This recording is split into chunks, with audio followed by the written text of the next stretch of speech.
Okay, so what we're doing is we're playing with her. We're trying to maybe get her kind of riled up so we can maybe get her kind of excited enough to do some inappropriate nipping. And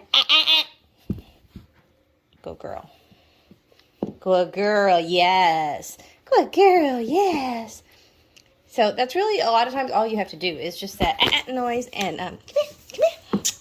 Yeah, get. Good girl. Good girl. Yeah. Get it. Good girl. Good girl. Good girl. Come here.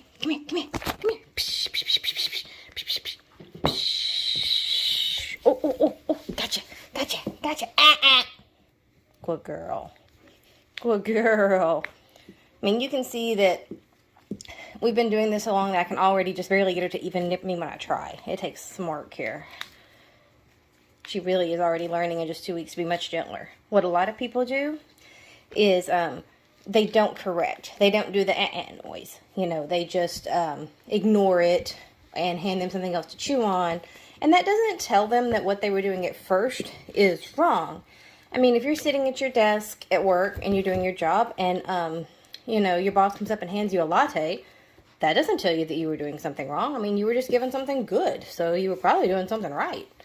But if your boss walks up to you and says, hey, don't do that, and you stop and he goes, thank you, and hands you a latte, then that's a much more clear conversation that we're having there. So always remember that the best things to do are correct first, then reward and redirect. Sonic! Good girly! Good girly! Hi, baby! Good girl! Good girl! And that's how I handle puppy biting. So I'm sitting in my car waiting for something. So I was thinking about the part of the video that I've already uploaded, and I realized I forgot to address something, and so I wanted to add this part in.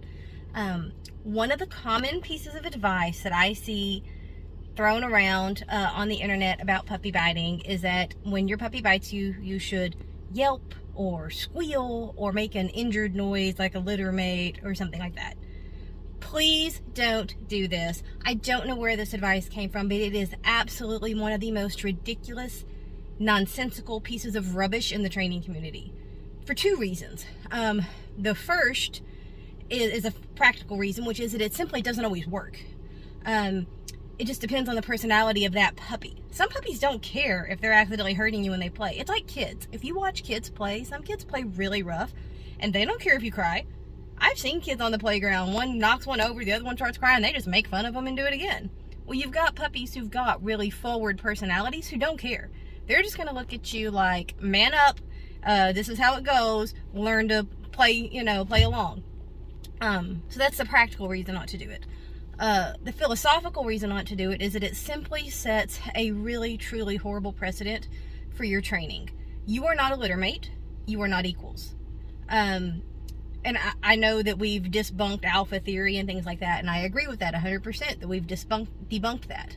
However, that doesn't mean that we aren't leaders, and it doesn't mean that we don't need our dogs to understand that we are the leader figure or the parental figure, that we're in charge of certain things. That's not about being an alpha, that's just about leadership.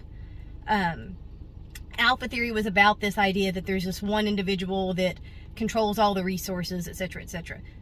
That is false. That is a problem. But what's not false is that dogs need leadership and that they need to understand their place in a hierarchy, which is that they need to understand that the reason we don't bite is because it is not appropriate. It doesn't matter whether or not we feel bad about hurting the other person or something. Some dogs will, some dogs won't, as I said. If you have a really soft dog and you do that, it may work. It may work to fix the biting, but it doesn't change the fact that it's still a bad foundation for your training relationship, okay? Your dog should be avoiding biting you because he knows it is wrong, not because he's worried that he hurt you, okay? You are not a litter mate, you are not another puppy, and if you ever watch the dam associating with her puppies, I promise you she does not squeal when they bite her. When they bite the mother too hard, she snarls and she snaps at them. She says, no, in dog language. I mean, that's what they do. You are more like the mother and less like a litter mate. Do not set yourself up as equals where you're going, please don't bite me. That is not how any of this works. If I could get rid of one piece of advice on the internet that gets thrown around a lot, it would be this one. I mean, it is just truly a horrible piece of advice. Please do not yelp at your puppy when they bite you. I would rather you do the ignoring them thing that we discussed earlier, because, you know, at least that doesn't set a bad foundation the way that this whole yelping thing does. Okay, tangent over. I'm sorry. Had to get that off my chest. Please don't do that.